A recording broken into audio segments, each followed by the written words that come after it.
This is a true crime podcast. It contains adult themes and content and may not be suitable for all listeners. Listener discretion is advised.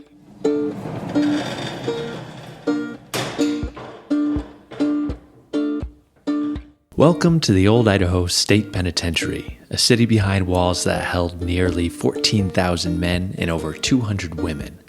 My name is Anthony, and I will be one of your guides today as you navigate Idaho's only penitentiary from 1872 to 1973, and one of only 4 territorial prisons open to the public today. Besides me and your Behind Gray Walls hosts Samuel and Skye, you will also hear from the men and women who lived and worked at this institution. They give you a pair of coveralls that's too big for you, a pair of shoes that's too big for you, and throws you in a cell with a bucket for your toiletry and a bucket to drink water out of. They kept you there for about 30 days before they released you on the yard. When I was in there, it was known as one of the worst prisons in the United States. Not only for the way he was treated, but for cons. Some of the toughest men in the country was in there. Some of the men that had really, done some time. You never know. You could get a knife in your back for somebody looking cross-eyed at you. Or if you lock somebody up and they've got a grudge against you. You don't know. It just happens. Instantaneous. You've got no time to call nobody for help or nothing else.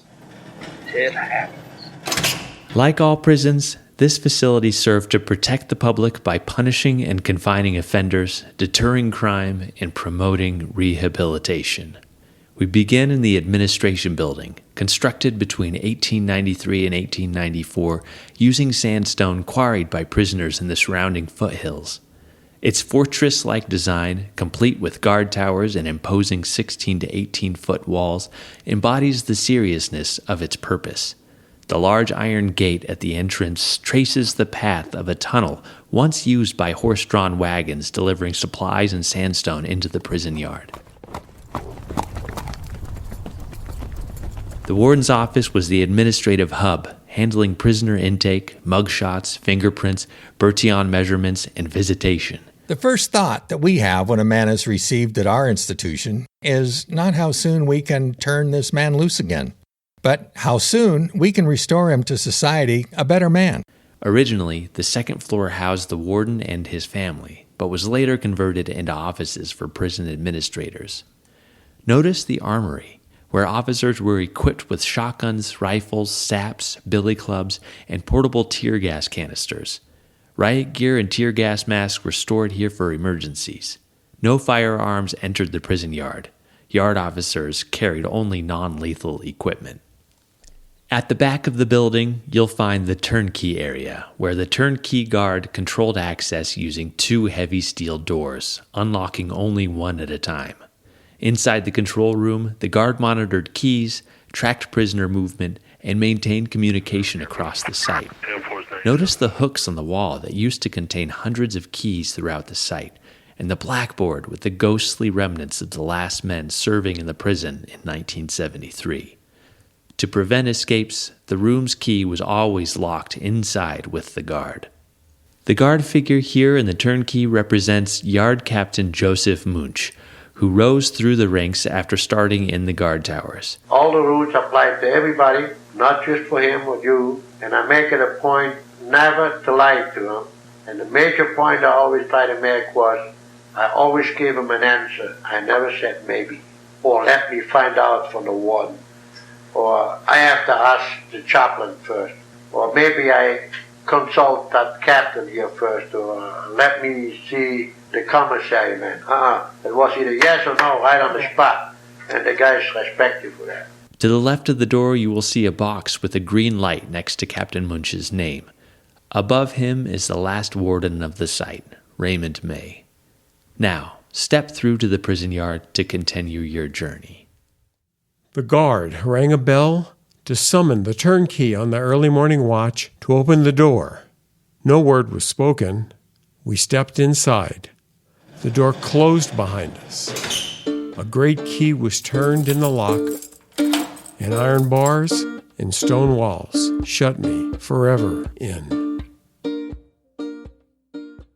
Welcome to the yard. If you walk down the sidewalk to the crossroads between the first 4 cell houses, you have a great vantage point of much of the prison. If you look to the foothills, you can see a large plateau with a cross on top of it. This is Table Rock, resting to the southeast of the prison. Now, if you locate the empty square building with no roof, you've found the Territorial cell house, the first building constructed in the prison in 1870. The other roofless building behind this one, held up with cables and still showing significant fire damage, is the dining hall. In front of the Territorial cell house and next to the dining hall, you'll see a building with a teal tin roof and a red brick chimney. This is the new cell house, built in 1890. The year Idaho received statehood and the prison transitioned from a federal territorial penitentiary to a state penitentiary. Facing away from Table Rock, you'll see two buildings nicely paralleling one another. The one closer to the prison's entrance is 2 house, and the one to the south is 3 house. Beyond this, alongside the basketball court, you'll see 4 house and 5 house. But for now, let's turn our attention back to the roofless Territorial cell house and the start of the prison.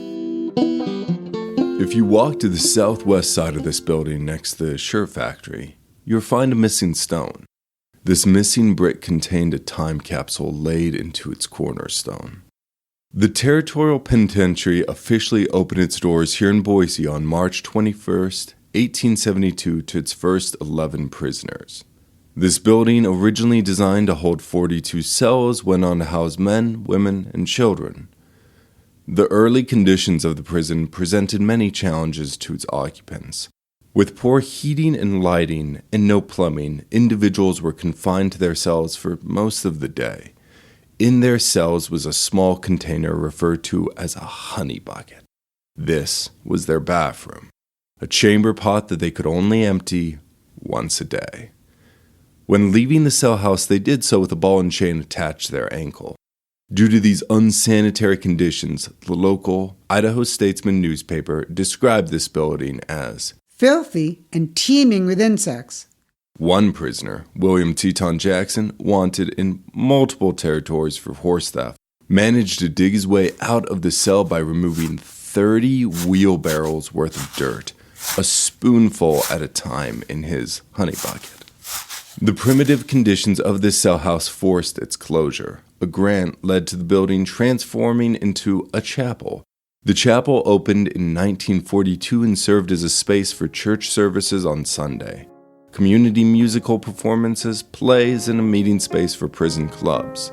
The building is most remembered for the beautiful murals depicting the life of Jesus Christ painted by prisoner James Blue Eagle Ernard during the prison's riot of 1973. This building caught fire and those paintings were lost in the flames. And even though it was as large as it was, there was only 3 murals on each side. They were so large, and they were beautiful murals of our Lord Jesus crying over Jerusalem, one on the cross. I can't remember right off what the others were, but they were really nice murals. We find the riot that moved them to the new site after I was released took place in the mess hall and in the chapel, and totally burnt both to the ground. And as I have been back to the institution since, I was just about heartsick to see that them 2 buildings, which were nice buildings, was completely gutted and flat, but near just the wall standing of the chapel. Now let's take a look at the 1890 cell house, the building with the tin roof and the brick chimney. If you walk into your directly under the chimney, you'll see a large metal trapdoor. Below this trapdoor is the dungeon, one of the first forms of solitary confinement. For breaking the rules, prisoners were held underground in 4x4 square cages in complete darkness. The prison claimed to discontinue this practice of the dungeon after the early 1900s. But oral histories with prisoners claimed it was still in use up to the 1950s. This cell house continued to house both men and women.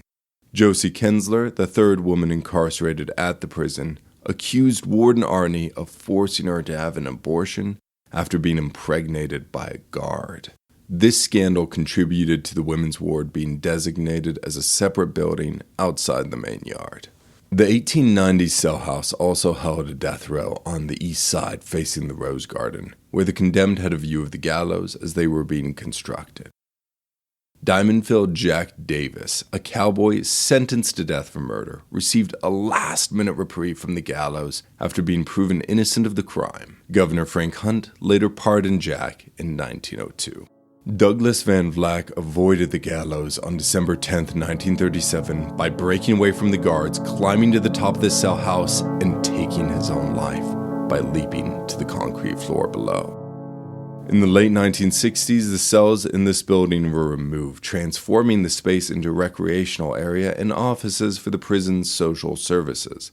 Called in some of the supervisors, and we talked to them. We had taken what they call number 1 cell block. It's the first one to the left as you go inside the gate. And we just gutted it, took out all the cells and everything. And we made that into an auditorium where we could show our film, where they could have the JC's meeting, the veterans group, and they got formed, where they could meet, and so forth. I was even going to put a flag inside the penitentiary and have the Veterans Legion run the flag up every morning and take it down every night. You know, I felt like rehabilitation starts in the penitentiary. A lot of people didn't agree with that. Today, this area is closed to the public, except for special occasions. To explore the dungeon, join us in October for our behind-the-scenes tour. From the 1890 cell house, turn to your right and take a few steps forward. You're now standing in front of the dining hall. Now, prior to the construction of this building, prisoners ate their meals in their cells in the Territorial prison next to their honey buckets, which is disgusting. George Hamilton, number 427, who worked as a draftsman before his incarceration, actually designed and oversaw the construction of the dining hall, which was actually constructed by his fellow prisoners. Now, actually, if you take a look at the difference between how this building is constructed as compared to the 1890 cell house, you can really see George Hamilton's expertise. For example, you'll notice that the stones on the 1890 cell house are uneven and they're somewhat haphazardly placed, but if you turn back toward the dining hall, you'll notice all the stones are evenly sized and placed together very neatly. Next, take a look at the basement around the building, where you will notice a waterless moat. This moat allows sunlight to stream down into those basement rooms, which helped supplement any additional light source they may have had. The dining hall had 2 floors. The dining space on the main floor could hold about 350 men at once. The prisoners could have as much food as they wanted, but they were punished if they were unable to eat it all. An old cat tally had a sign up there in the dining room, take what you want, but eat what you take. He'd lock a man up for 30 days in his cell. It wasn't a Siberia or whole deal.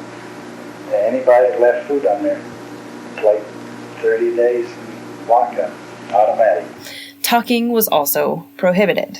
In the mealtime, when I used to be assigned to the gun cage, in the mess hall, I had a cage up there in the mess hall that you took a gas gun in and set in the cage during meals. And your instructions were, of course, if there was real bad trouble ensued, you were to use the gas gun. I never had to use it, fortunately, but you kept your eye out over the inmates as they sat down at the table and they ate, and they got up and then they left. That was it. And they weren't supposed to converse. It was your duty to report any of them that did converse. They weren't allowed to talk. That was it. Underneath the dining space, the bottom floor had 6 compartment rooms: the butcher shop, the bakery, laundry, food storage cellar, cobbler, and, especially important, a plunge bath. This plunge bath was the first dedicated bathing facility in the prison, as what little bathing was done prior to this was done in a wooden tub in the Territorial prison building itself. Though the plunge bath allowed for regular bathing, it was still fairly unhygienic and was eventually replaced by communal showers in the shirt factory. Now, visitors often ask about the quality of food. Believe it or not, the food, at many times, was quite good because The Idaho State Penitentiary was almost a completely self-sustained prison, growing their own ingredients and cooking all of their food themselves. Were the meals good? Oh, yeah. Especially for the kitchen help. What kind of food did you have? You name it, we had. The fact is, they had their own farm, and about once a month we had steak. Boy, was that a treat. What's a typical menu? I mean... Oh, whatever you wanted, just about. Usually in the morning it was hot cakes and eggs and bacon. Noon was, what the heck was noon? More of a stew, and went through with potatoes and gravy and biscuits, and it was good food. I can't complain on that. But now, for his work on the building, George Hamilton did receive an early release on the condition that he leave the state of Idaho. He agreed and was given a one-way ticket to Oregon in October 1898. Not wanting to leave the state of Idaho and afraid of falling prey to his vice of alcohol again, George got off the train in Nampa, Idaho, about 20 miles west of Boise, checked into a hotel, and bought a bottle of whiskey. The next morning, he was found dead, having died by suicide from an overdose of morphine. The building itself would meet a tragic end, much like the men who designed it. The main character in our story of how the dining hall comes to an end is Larry Trujillo. And the thing we need to know about Larry Trujillo is that he was previously transferred to a new prison facility about 15 miles south after he had stabbed another prisoner. Now, this new facility was in the process of being built, and not all of the prisoners had been transferred from the old site to the new site. So, on March 7th, Larry Trujillo claimed he was injured at the new site. Officials suspected that he had actually harmed himself to be able to be returned to the old prison where he would receive medical care. Interestingly, though, his incarcerated family members were still at the old site. Rumors began spreading among the prisoners, turning grumbling into outright defiance. Prisoners refused to return to their cells, and when guards tried to escort Trujillo back, his supporters blocked their path, hurling objects and forcing them to retreat. Too little, too late, Warden agreed that Larry could stay. Prisoners armed themselves with football pads and helmets. Roughly 10 to 20% of prisoners ransacked the commissary, and they set fires to the dining hall, the lieutenant's office, and the multi-purpose building. Unfortunately, the prison chapel also burned as the fire spread. Over 100 officers and guards responded. A tactical squad regained control, which allowed firefighters to extinguish the flames. Officials then strip search all of the men, placed the ringleaders into solitary confinement, and forced prisoners back to their cells. The riot caused $500,000 in damages in modern currency. For the next 9 months, the Idaho National Guard fed mess kitchen provided meals to inmates in their cells. Now, their whole goal in burning the dining hall down was that they would be able to be transferred to the new facility quicker, but that backfired on them. However, officials permanently closed the Idaho State Penitentiary in December 1973.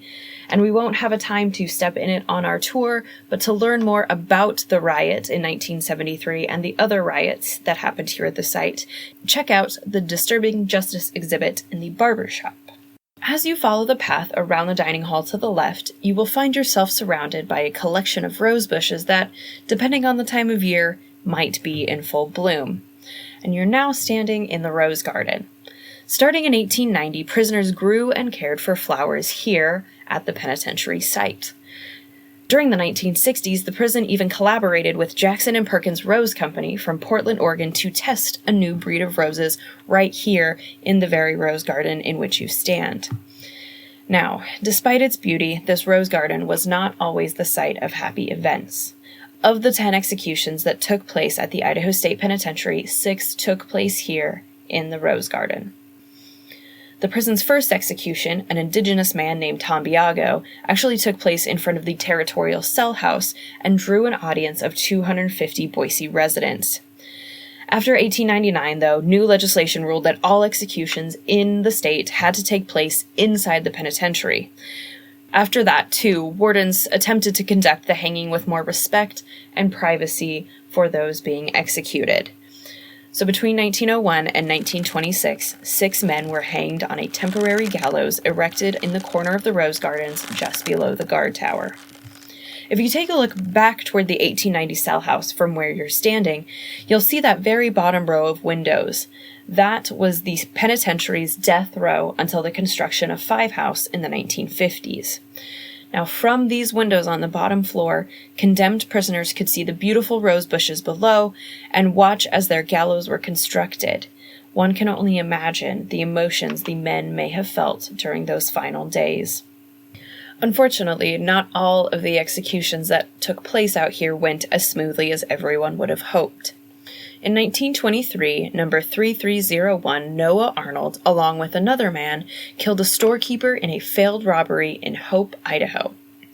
Noah and his partner in crime were arrested, and they both pled guilty.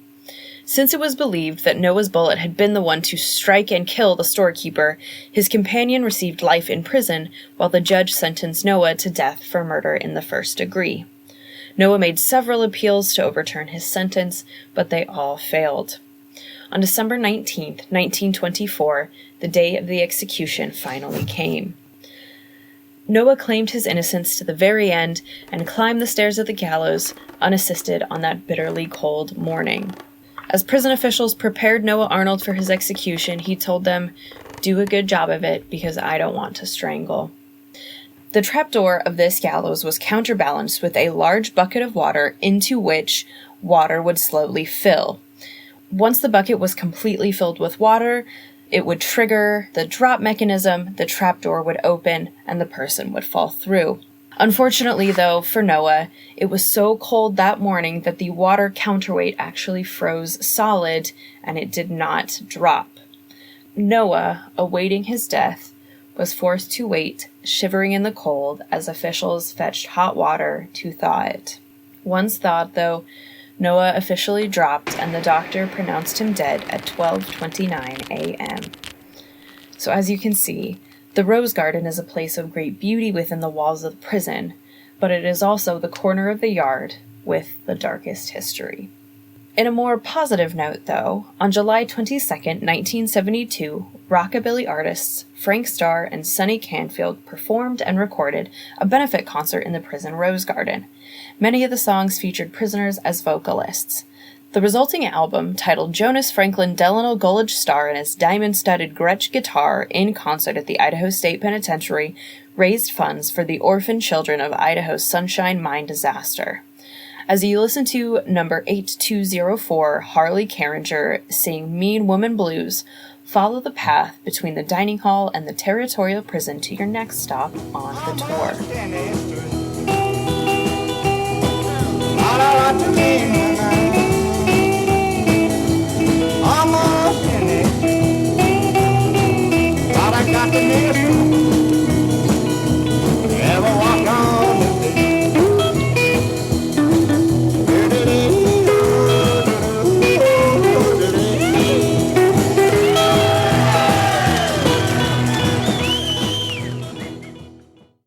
Beginning in 1894, the penitentiary began to build auxiliary buildings referred to as false fronts, a popular form of architecture during the Old West. The northernmost building in this line of the three still standing is the commissary, which is located alongside the dining hall and the Territorial cell house. The commissary gave prisoners the opportunity to purchase extra items such as additional food, tobacco, or hobbycraft items such as paint. Prisoners were given a small fee for their labors and were allowed to spend money there, or money sent to them by their families. On the other side of this building is the trustee dorm. While serving time in prison, those who showed consistent good behavior and followed the rules eventually earned status as a trusted prisoner, commonly referred to as a trustee. These individuals were granted greater privileges, freedoms, and access to jobs outside the prison walls. In 1902, due to the overcrowding, the prison redesignated the carpenter shop to be the trustee dormitory. The space operated until 1928, when the trustee dormitory was moved outside the prison, where the Mining and Geology Museum operates today. Currently, the first trustee dormitory is being used to showcase Faces of the Old Idaho Penitentiary, an exhibit detailing individual stories of those who spent time in the institution. The final building in this lineup is the barber shop. William Wild, who entered the prison in 1915 for stealing horses, worked as a barber while incarcerated. On May 3, 1920, John McDonald, a fellow barber who'd been fired from his position after several arguments with William Wilde, entered the barber shop with a 2x4. He struck William in the head. This wound proved fatal, and William died from the injury. The other residents of the penitentiary were quite fond of William, donating money to allow him to be buried at the Morris Hill Cemetery, and for funds to be sent to his widowed mother to help her pay off her house. During the 1960s, authorities discovered prisoners were using the barbershop to traffic drugs and moved barbers into the cell houses for the remainder of the prison's operation. This building now houses Disturbing Justice, an exhibit with a graphic novel design portraying the many prison riots and disturbances that took place behind these walls. The foundation on the very end of this lineup is now all the remains of the hospital. The hospital, established in 1912, did not have a full-time doctor. The doctor visited weekly, and during their absence, the medical needs of the other prisoners were seen to by a trustee who had been designated as a nurse. Dr. George Colster, one of the longest-serving doctors at the institution, worked as the prison's physician for over 25 years. The most serious medical needs, such as surgery and childbirth, were referred to St. Alphonsus Hospital nearby. Back in them days, if you broke your arm, the first thing you was going to get was 2 aspirates. It wasn't well by morning, then the night said, I'm serious, I'm not lying. In the 1960s, the prison hospital moved to maximum security in order to be in a more secure space. In August 1971, prisoners protested dead rats in the drinking water, diseased cooks preparing meals, and cell house temperatures reaching 120 degrees Fahrenheit. Tensions escalated when a prison stool pigeon exposed the tunnel being dug in maximum security, leading to a lockdown. The next day, a suspected electrical fire broke out in the social services building. Angry prisoners attacked responding firefighters with rocks and set fires, looting the kitchen and stabbing 2 fellow residents. Officers gave conflicting orders, worsening the chaos. To de-escalate, Warden Raymond May withdrew armed officers and met with the Inmate Advisory Council in the prison chapel. He allowed prisoners to sleep outside while fans were installed in the cell blocks. Amid the unrest, 3 men stabbed and bludgeoned fellow prisoner Bill Butler to death, hiding his body in a rolled-up sports mat. We walked in the gym down there, and here was this big wrestling mat. It was rolled up probably 48 inches. Yeah. Well, and as the mat was about that thick, 2 inches? Yeah. And it was flopped over to one side, and right at the end of it, I see some tennis shoes like this, just the soles of the tennis shoes. Oh. So I walked up and I kicked him on the bottom of the foot, and I says, hey, you're caught, now come on out of there. And I figured he was just hid in there. Well, I reached up and I flipped that mat up and ran into a hell of a mess. You know, this guy had been cut, stabbed, beat, everything you could think of. We didn't even have radios. You know, we had to go someplace to tell somebody about it. So I sat there. You know, my thought was protect the crime scene, you know. Mm-hmm. And so I put the mat back down where I found it, and I just sat there and I waited for a lieutenant to show up. And I don't know who the lieutenant was that night. And they told me to sit there until the Ada County guys got there to investigate the murder. The riot caused $200,000 in damages in modern currency. A report ordered by Governor Cecil Andrus blamed inadequate training and staff shortages. Continue along the path to the small blue building ahead. Notice the guard station and the large sliding blue door built into the prison wall. A guard in the small shack controlled access to 2 Yard, a major expansion completed in 1952. Secured with 2 11-foot razor-wired top fences and 2 wooden guard towers which still stand today, 2 Yard mirrored the main prison yard.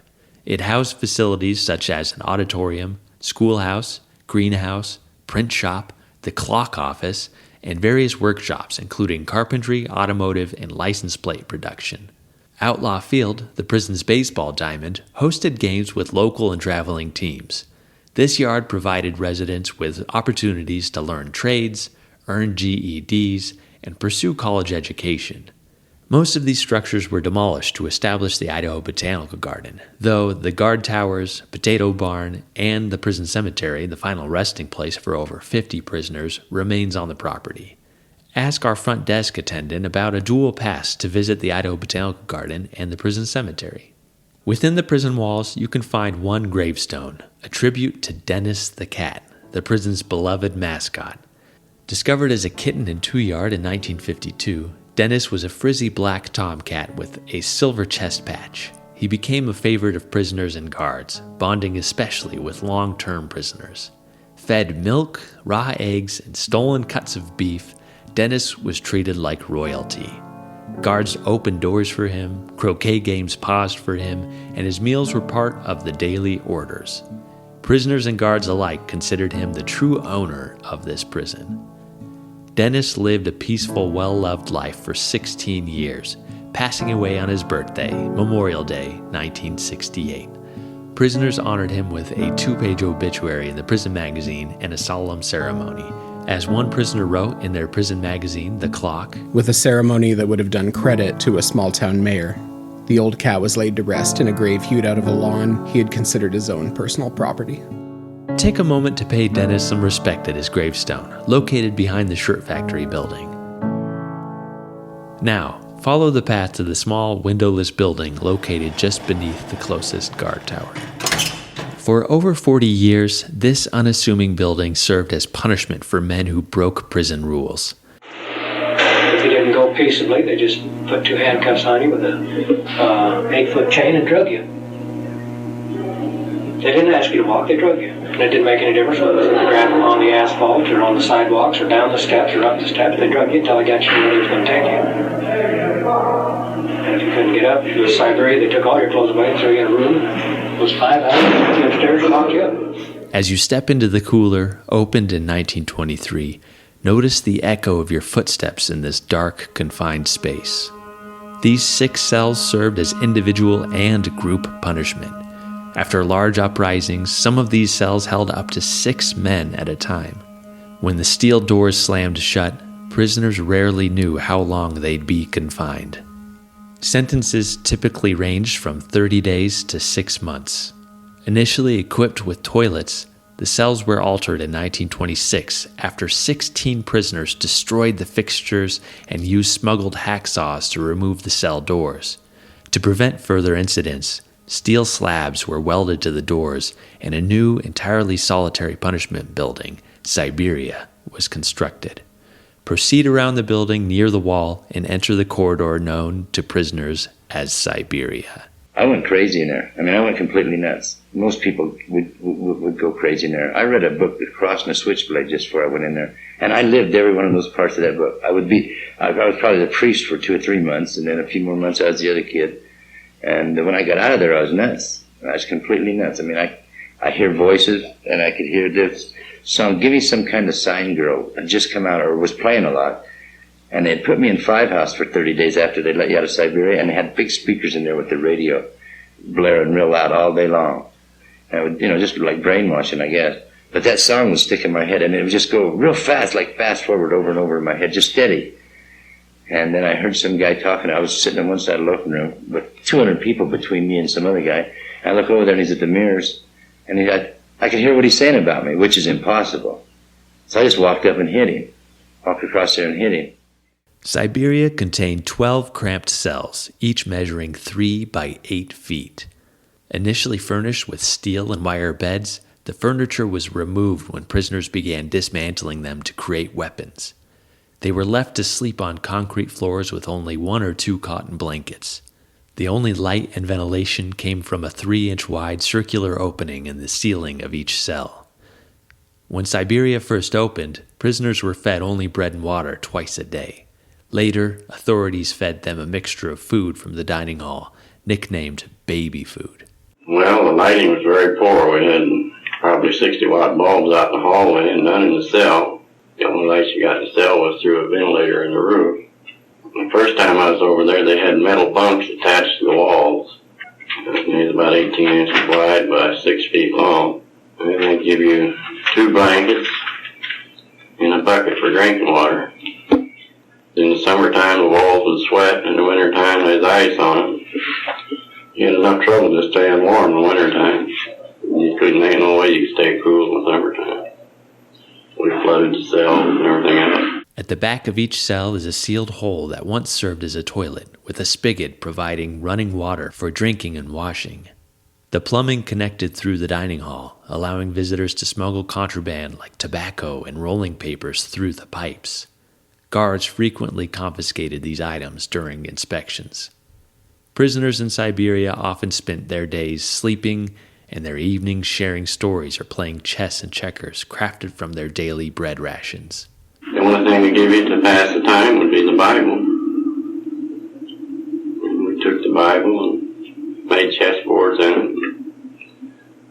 Took toilet paper, used their bread, and mixed up dough, and made chess sets, dominoes, cards.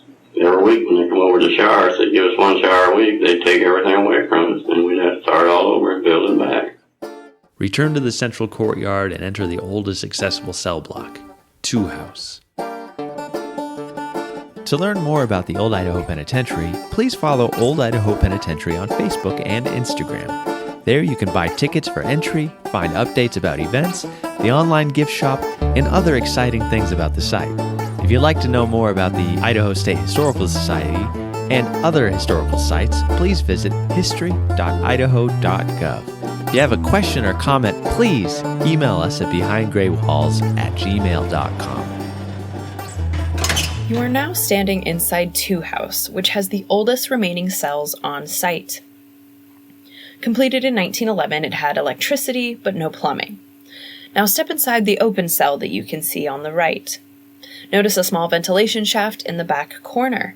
That was for honey buckets, which the prisoners used as a toilet. Though the buckets would be emptied and cleaned in the morning, imagine having to sleep in a building filled with 80 honey buckets. Gross. We let them out of their cells in the morning, and they take their buckets and go down there and dump them, and wash them out, and take them back and put them in the cell, and then line up for breakfast. At the time of its construction, this cell house had the largest capacity of any cell house, accommodating up to 160 prisoners. Prisoners were typically out of their cells for about 12 hours a day.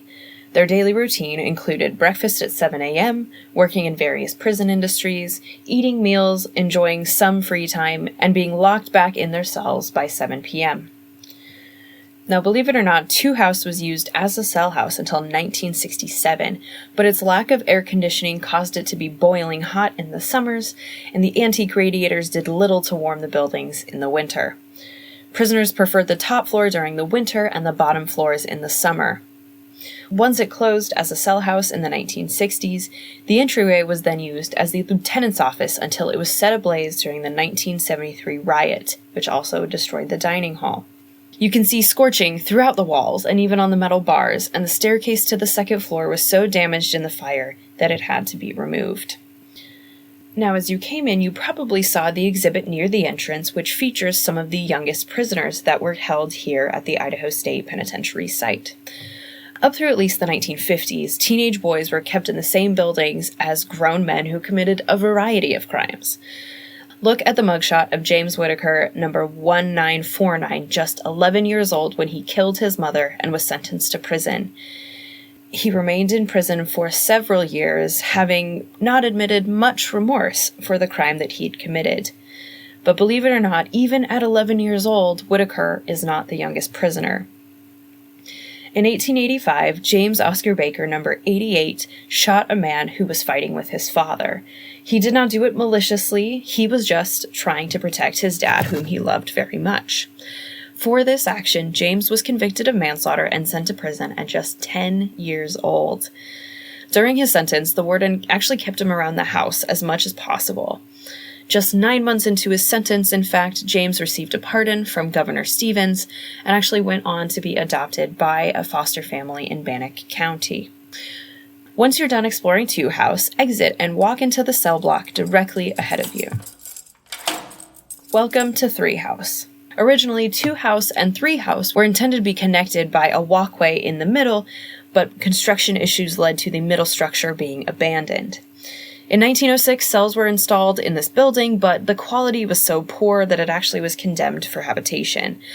To avoid wasting the structure and the work that went into it, it was repurposed for various uses, including as a shoe factory at one point.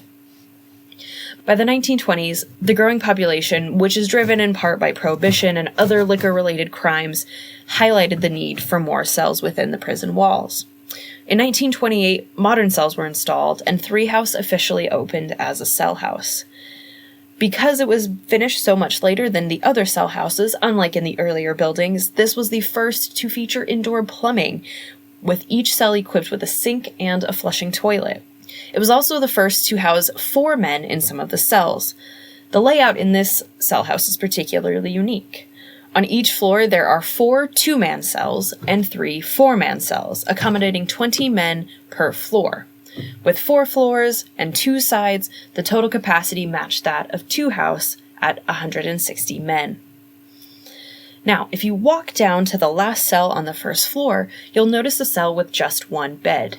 This was the barber's cell. One perk of working as the cell house barber was that you got to have a private cell. I remember first time I had an inmate cut my hair on Broncho.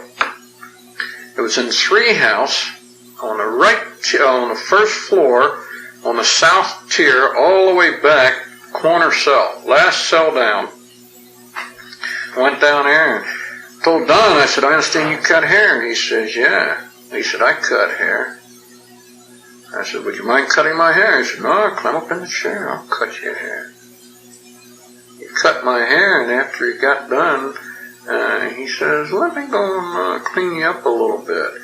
He said, you know what this is? I said, yeah, it's a razor blade. He said, I got you at my mercy, don't you? I said, you sure do, Don.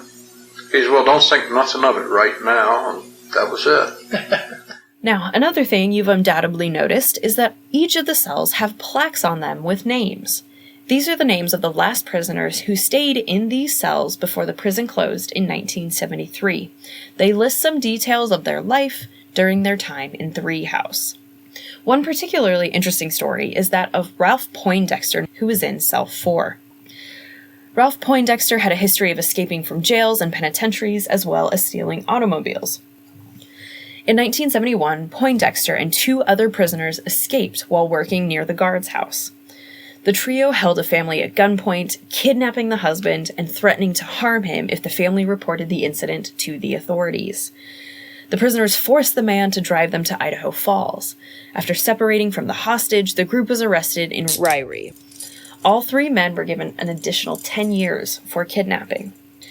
Now, exit the building and head down the steps to the left toward the large 4-story cement building labeled 4 House.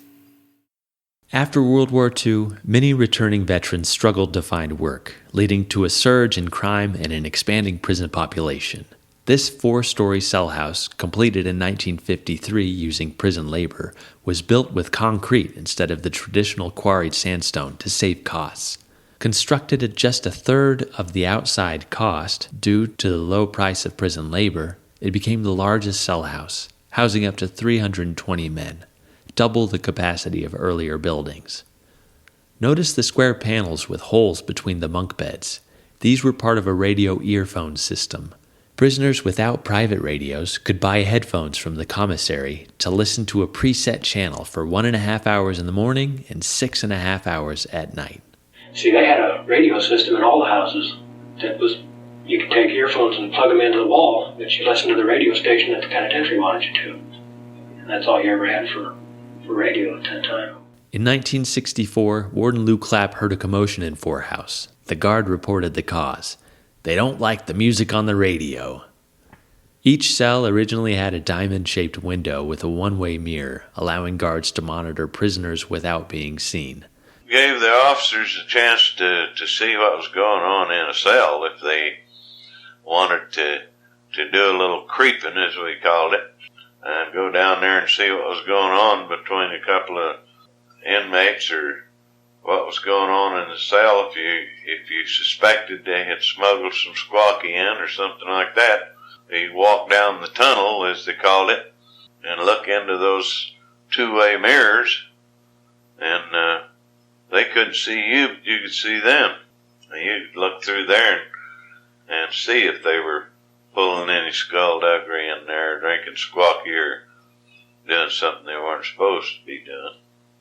That was a definite advantage, all right, but usually you couldn't hardly walk down through there without making some kind of noise. And the first cell that, if you weren't extremely quiet or had soft-soled shoes on, when you opened that tunnel door, usually the first inmate next to it would hear it, and he'd holler and give them some kind of warning, you know. They'd always usually knew you were in there. To make life more comfortable, prisoners were allowed to paint their cells in calming pastel colors and craft items like cushions and tables for their cells. As you exit 4 House, take a left and head towards 5 House, or maximum security. Stroll by the basketball court where prisoners were allowed to play basketball and tennis and badminton during their free time. Opened in 1954, 5 House served as the maximum security unit at the Idaho State Penitentiary. It featured 20 deadlock cells, 4 death row cells, an indoor gallows, and the prison hospital. For the first time in the prison's history, authorities could classify and segregate prisoners. Note the weapons in the case at the entrance of this building. Items like these were regularly confiscated from prisoners and resulted in a stay in this building. Prisoners in maximum security lost all privileges, including radios, work, recreation, and visitation. They were confined to their cells 23 hours a day, leaving only to exercise in a fenced yard or shower, both under full view of others.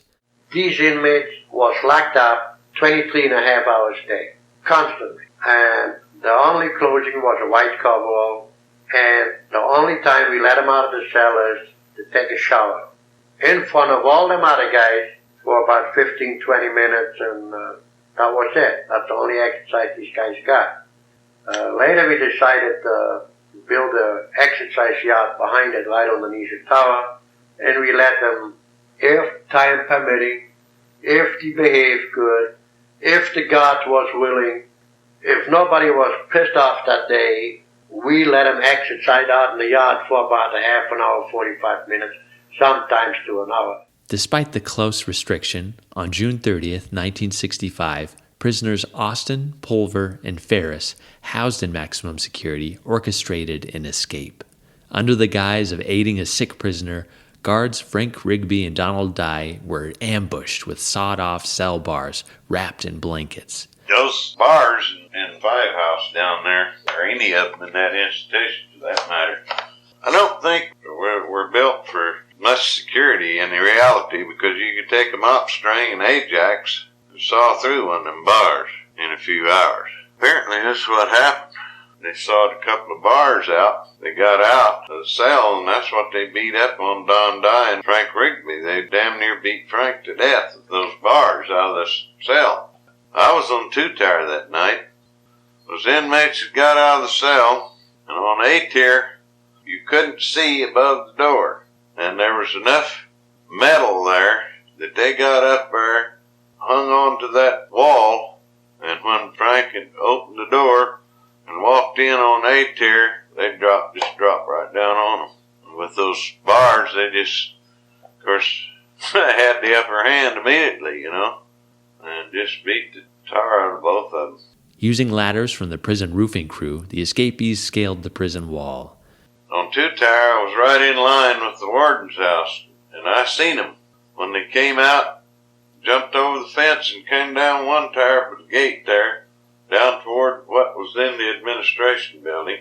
I seen them as I was running down the street. One of them went to the right toward the warden's house. It turned out that must have been Pulver. And the other one run straight down the street by the administration building. Well, I couldn't shoot in line with the warden's house because I was afraid I'd hit something over there. So I pulled down with the shotgun, and I said, when he comes by the administration building, I'll nail him.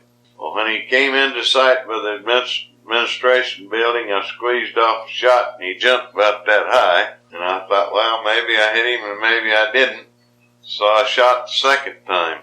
Idaho State Police mobilized 26 patrol cars and searched the Boise River area while nearby residents were warned to stay indoors. Pulver, considered especially dangerous due to his original crime, heightened the urgency. Guards Rigby and Dye recovered in St. Luke's Hospital. I thought Rigby was dead when they brought him out. He was injured for life. He never was the same after that. He only worked 2 or 3 weeks after that, and then he was gone. Had to retire. Pulver and Ferris were recaptured on July 3rd, thanks to a tip from a local woman. Austin remained at large until July 14th, when he was apprehended in Utah. But when they got him back from the escape, they said that he had shotgun pelts in, I believe it was his left leg, which would have been the leg that was closer to me as he run down the street. Continue to the far wing of the cell house and view the small exercise yard. In an effort to reduce tension between long-term and short-term residents, Warden Raymond May initiated a rehabilitation program in Five House, briefly transforming it into what guards mockingly nicknamed the Honor Dorm in the early 1970s. Selected by an inmate council, these prisoners were freed from routine restrictions and managed Five House themselves. During this time, they began digging a tunnel from the shower drain. The escape attempt was discovered just days before the August 1971 riot, leading to the closure of the Honor Dorm. Today, you can still see the cement patch where the shower drain once was. Climb the stairs to the second floor to access Death Row. Only one man, Raymond Snowden, number 9509, was housed here for its intended purpose. Convicted of a brutal murder in 1956, Snowden spent nearly a year in his cell before his execution. He spent much of his time doing crosswords, reading the Bible, and meeting with the prison chaplain. On October 18, 1957, just after midnight, Raymond Snowden was led from his cell, bound and strapped to a board, into the gallows room across the corridor. Walk into the witness room next door. Witnesses, including the warden, chaplain, guards, and coroner, watched as the executioner read the conviction and asked Snowden for final words. His response? I do. I just don't know how to say it. A black hood was placed over his head, and the noose was secured around his neck. The executioner pulled the lever, dropping Snowden through the trapdoor. His time of death was recorded as 15 minutes, a compromise between attending doctors' conflicting reports of 12 and 20 minutes. Afterward, Snowden's body was removed through the drop room doors below and taken to a funeral home.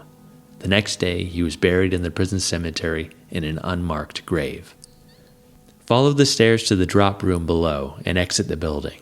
Head back towards Four House and hang a right to view the shirt factory building. The largest and longest building is the shirt factory, a rectangular structure located in front of the south wall of the prison, built in 1923. Hundreds of prisoners employed in this building during the 1920s and early 1930s manufactured thousands of work shirts a day. During the Great Depression, concerns over union-made goods versus prison-manufactured items led to the shirt factory's closure in 1933. Walk in there with 300 or 400 convicts in one room, one guard. Really? You don't know what could happen. Ain't nothing you could do. Just sit there and watch. There was absolutely nothing between you and that wall. And it's spooky. You got all kinds of people in there and you don't know what's going to happen anytime and no place to go. And it was one of the breathing spots. And a lot of trouble started in here. What hours of the day were the convicts in the loafing room? All day long, unless they was working in the fall or summer, whenever there was crops in here, to be cleaned up and then sent up to the cannery up there. Then they wasn't in the loafing room. Today, the east side of this building serves as an event space featuring historical vehicles, including the Mercy Train, one of the 48 boxcars gifted to the United States in gratitude for its support after World War II. At the center of this building, a wooden ramp leads to the prison's laundry facility. Constructed during World War II in 1943, this industrial space handles washing needs for prisoners, as well as for service members at both Gowan Field and Mountain Home Air Base. At the back of the laundry, communal showers accommodated the prisoners. On the far end of this building, a cement ramp and staircase leads to the J. Curtis Earl Memorial Exhibit of Arms and Ornaments. During the prison's operation, this area served various purposes, including as a cobbler and tailor shop.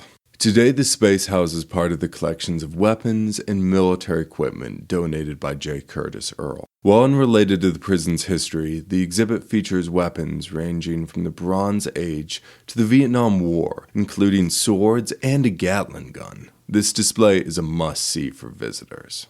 Labor evolved dramatically throughout the prison's history. Early sentences included hard labor, where convicts were expected to work as part of their penitence. Initially, the prison struggled to provide secure jobs that did not risk escape. However, over time, wardens advocated for labor as a way to reduce idleness, instill discipline, and provide prisoners with vocational training for life after incarceration. The main form of labor in the prison included quarrying stone to construct the site, growing food on the farm to feed the prisoners, participating in industrial programs such as the license plate factory, and performing daily maintenance tasks, including plumbing, gardening, and site upkeep. While work occupied much of the prisoner's day, free time offered opportunities for hobby crafts, card games, and participation in sports. As early as 1878, wardens permitted boxing within the prison, but in 1891, public outcry following reports of prize fighting led to its ban for the next 36 years. Baseball was introduced to the site in 1897. Throughout the prison's history, the prison team, named the Outlaws, were permitted to play outside teams and even travel to local parks to compete. Participation was open to all prisoners, though bad behavior could result in revoked privileges. James Whitaker, an 11-year-old boy, received a sentence for manslaughter. Encouraged by his mentor and cellmate Barney O'Neill, James joined the baseball team. O'Neill advised young James, "Nobody can play baseball who loses his temper." This served as a guiding principle for his time on the field. They won most of their games, too, by the way. And I went to them. I like to go and root for them. And they kind of like that the old warden was standing over on the sideline rooting. "Come on there, Pepper Rice, slide! Get in there, man." They just thought that was... In addition to the baseball and boxing, the prison offered weightlifting, wrestling, volleyball, handball, and periodical field day events. The prison even hosted 2 rodeos. By the 1960s, the Shore Factory was converted into a recreational space featuring weights, basketball hoops, and a boxing ring. Now for your final stop on this tour. As you exit the site, leaving through the administration building in which you entered, look to your right. You'll see sandstone walls with a great big blue door. That is the women's ward. When the prison opened in 1872, the idea that women might commit crimes hadn't really even been considered. That all changed in 1887 when Henneby number 169, a Shoshone-Bannock woman from Fort Hall, was convicted of manslaughter after killing her husband. Now the prison found itself housing both men and women. The only woman in the prison at the time, Henneby served her sentence in the Territorial cell house, occupying a private cell. During the 1890s, 4 more women were incarcerated and held in a separate section on the south wing of the 1890 cell house. If you're looking at the 1890 cell house from the old Territorial prison, the windows on the second floor are actually where the women were kept. In 1903, a pregnancy scandal involving Josie Kensler, number 565, and the arrival of 16-year-old Ida Laerty, number 901, caused the prison to reconsider how it housed its female residents. In 1905, male prisoners constructed the first women's ward by building a wall around the old warden's house. Within the walls, they constructed a separate stone building which served as the cell house, while part of the warden's house was repurposed as the kitchen, dining room, and bathroom, all described as quite modern for the time. Then in 1920, the prison completed a new modern women's dormitory. This facility featured a kitchen and a laundry, as well as 7 two-person cells surrounding a central living space where the women spent most of their days knitting, sewing, writing letters, and taking school courses. The typical routine day was I would come in at 8 o'clock in the morning, unlock the cells for the women, and the first ones to go to the bathroom. We had the bathroom, and there was only the one small sink like we have in our own bathrooms, and they would go there and wash their face and hands and brush their teeth. And the first ones to do that were the 2 that were assigned to the kitchen duty. Now, the kitchen girls, they had all the responsibility of all the cooking and cleaning in the kitchen, and also of making up the a grocery list for the next week. Then the next girls who went into this thing, they set the table, and then the rest of them, by and large, the rest of them finally got through, and they would probably, half the time, would go into their cells and start cleaning and seeing that everything was in ship-shape. Between the walls and the cell house was a grassy outdoor area where women could get fresh air or work on the roses in the garden in front of the cell house. But this fact proved, if you'll forgive the pun, particularly thorny in 1948, when two prisoners, Verna Keller, number 7282, and Margaret M. Barney, number 7323, escaped. The pair had loosened a bar from their cell window, retrieved a makeshift ladder they had been constructing from kindling wood, and climbed over the wall. After hitching a few rides, they stopped in Payette, Idaho, and called Warden Lou Clapp. They promised that if he came alone, he could pick them up at Verna's mother's home in Ontario, Oregon. They agreed on the phone that he was coming right down to get them. And I've heard this story 100 times, that he drove from here to Ontario in 33 minutes or something. And that's before we had the freeway, you know. But anyway, he got down and picked him up and brought him back. The class picked him up. He picked him up himself. I don't think he had any way. Now they brought the girls right back to the penitentiary, and they were never prosecuted for escape. And so the next day, they made quite a ceremony about going over and cut the goddamn tree down. There wasn't anybody else could have used it to climb over the wall with. The women, gone for less than 24 hours, treated the escape as a lot of fun and a great prank, according to Warden Clapp. When asked why they did it, they said they just wanted to see if they could. Although the women's ward was designed to house a maximum of 14 prisoners, it reached its highest population in late 1959 and early 1960, with 20 women crammed into the space. At times, the ward housed no prisoners, but overcrowding became increasingly common. By 1960, the 40-year-old cell house was outdated, and by then, construction on a new women's prison in Pocatello began in the mid-1960s. The women's ward at the Idaho State Penitentiary finally closed in 1968. The women's ward may have held significantly fewer prisoners than the men's population, but it is home to a fascinating array of stories about the women whose choices and life circumstances led them to their own place behind gray walls. As a bonus for this tour, we'll go into the story of the most notorious individual to ever serve time in the Idaho Penitentiary. On the night of December 30th, 1905, former Idaho Governor Frank Studenberg returned to his home in Caldwell, Idaho.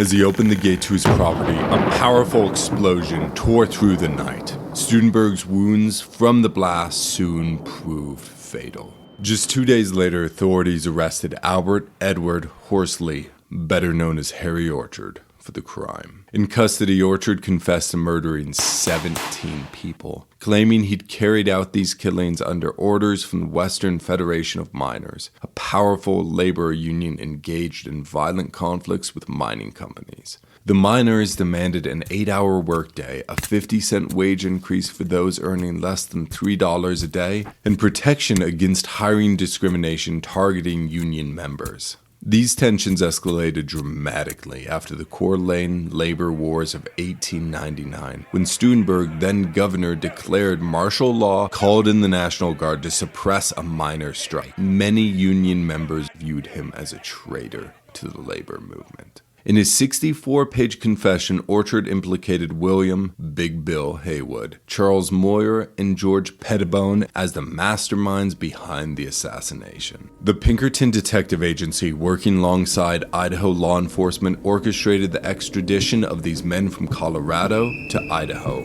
where they awaited trial at the Idaho State Penitentiary. The 1907 trial, often referred to as the trial of the century, was led by prosecutors Senator William Borah and James Hawley, who sought to convict the labor leaders. Haywood and Pettibone were acquitted, and the charges against Moyer were dropped due to lack of evidence. In 1908, Orchard was tried separately. He pled guilty and was sentenced to death for first-degree murder.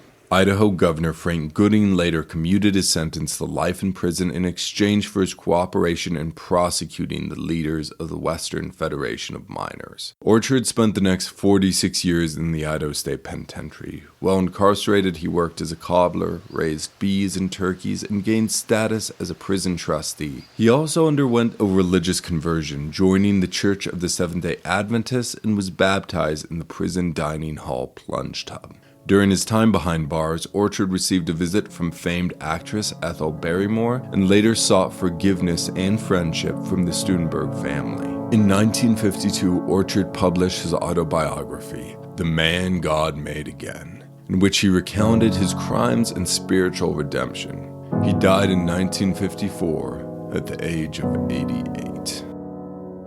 I was a lost man, doomed before God, condemned by my fellow men, and tormented by an awakening conscience. I had committed atrocious crimes in several western states.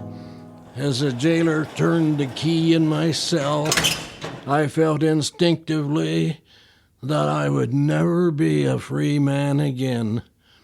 That was more than 4 decades ago.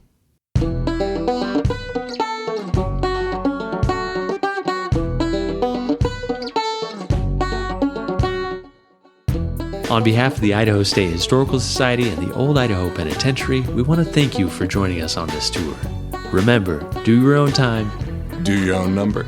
Don't forget to stop in our gift shop, Souvenir Confinement. If you have any other questions, visit our website, history.idaho.gov.